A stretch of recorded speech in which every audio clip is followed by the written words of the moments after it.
My friends, the time that we knew would come has arrived, and through the closure of the Xbox 360 marketplace, we can safely say that the era of the Xbox 360 itself has come to an end. When you load up the console now, it's really truly just a wasteland. You can still invite your friends to an Xbox Live party. You little kid.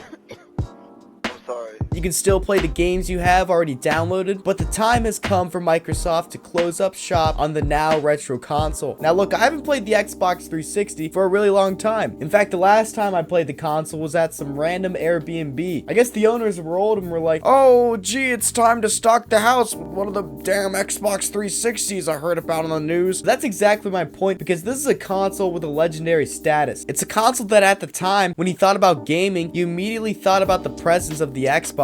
It's much different compared to nowadays. For a while, I've covered how Sony and Nintendo are the top dogs when it comes to the good old console war. But man, this was 2007. Spider-Man 3 was hitting the theaters, Bush was president, this art style was everywhere, and Mountain Dew tasted better. I don't really remember this time all too well personally, but I do remember one thing, and that was my older cousin playing Halo 3 on the Xbox 360. And since then, I've really attributed gaming in that era with that console, and I think a lot of other people did too. This is largely due to the fact that it was $200 cheaper than the PS3. And unlike nowadays with Sony having the best exclusive games, back then the best exclusive titles were on Xbox with Halo and Gears of War and Crackdown. The console was also apparently way better and easier to develop games for in comparison to the PS3, and thus they looked and played way better. I'm also going to praise the Xbox 360 because this, my friends, is the best controller I've ever touched with my hands. Now look, my hands, they're not too big and they're also not too small. Ladies and gentlemen,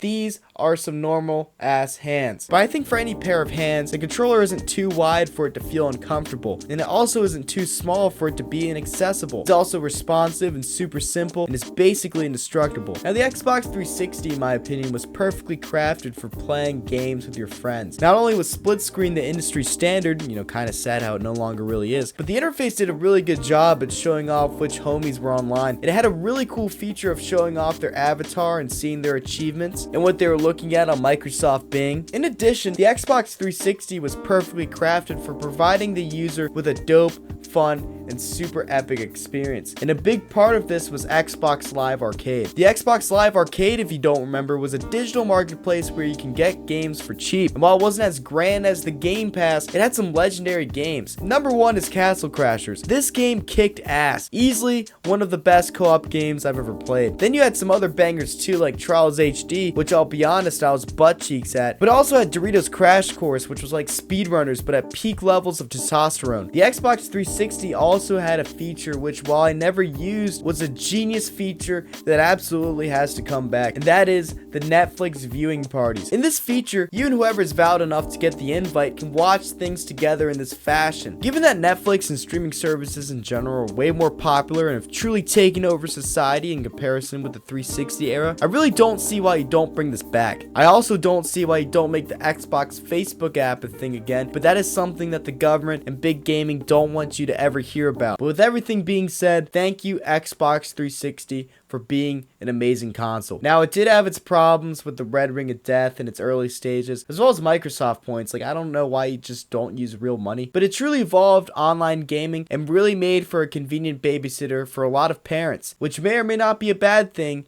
Time will tell. But guys, what was your favorite Xbox 360 memory if you have one? What was your favorite 360 game? Mine was definitely Halo Reach, but please comment yours down below. That being said, I hope y'all's weeks are going well, and I'll see you guys in the next video.